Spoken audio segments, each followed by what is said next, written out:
সদৌ অসম আদিবাসী ছাত্ৰ সন্থা নগাঁও জিলা সমিতিৰ অধিৱেশন সম্পন্ন। আজি সদৌ অসম আদিবাসী ছাত্ৰ সন্থা নগাঁও জিলা সমিতিৰ অধিৱেশনখন কলিয়াবৰ মিছা মিলন সংঘ প্ৰাংগণত অনুষ্ঠিত হৈ যায়।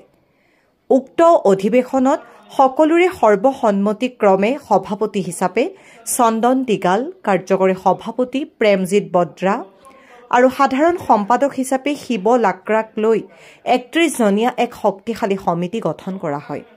উক্ত অধিৱেশনত উপস্থিত থাকে সদৌ অসম আদিবাসী ছাত্ৰ সন্থা কেন্দ্ৰীয় সমিতিৰ সম্পাদক পুৰণ গঞ্জু আৰু প্ৰচাৰ সম্পাদক থানেশ্বৰ গুৰ।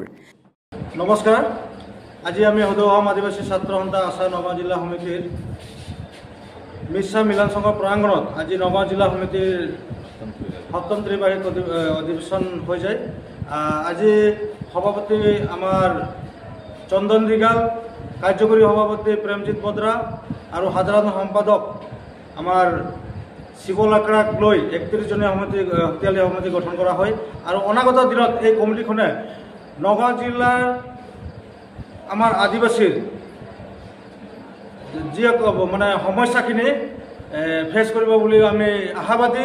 যিহেতুকে আমাৰ আদিবাসী জনগোষ্ঠী একেবাৰে পিছপৰা আৰু আদিবাসী জনগোষ্ঠীটোক শক্তিশালী ৰূপে আগবঢ়াই শিক্ষা, ৰাজনৈতিক, শৈক্ষিক দিশত আগবঢ়াই লৈ যাবৰ বাবে এই নগাঁও জিলা সমিতিখন কাম কৰিব বুলি আমি কেন্দ্ৰীয় সমিতিৰ তৰফৰ পৰা আমি আশাবাদী। সদৌ অসম আদিবাসী ছাত্ৰ সন্থা নগাঁও জিলা সমিতিৰ সপ্তম ত্ৰিবাৰ্ষিক অধিৱেশন হয় আৰু মিছাস্থিত মিলন সংঘৰ সভাকক্ষত আজি প্ৰতিনিধি সভা অনুষ্ঠিত হয় আৰু কাৰ্যনিৰ্বাহক সভা আৰু প্ৰতিনিধি সভাৰ জৰিয়তে আজি নতুন কমিটি নিৰ্বাচন কৰা হয় আৰু নগাঁও জিলাৰ নৱনিৰ্বাচিত সভাপতি হিচাপে চন্দন দিগাল ডাঙৰীয়াক দায়িত্ব অৰ্পণ কৰা হয় আৰু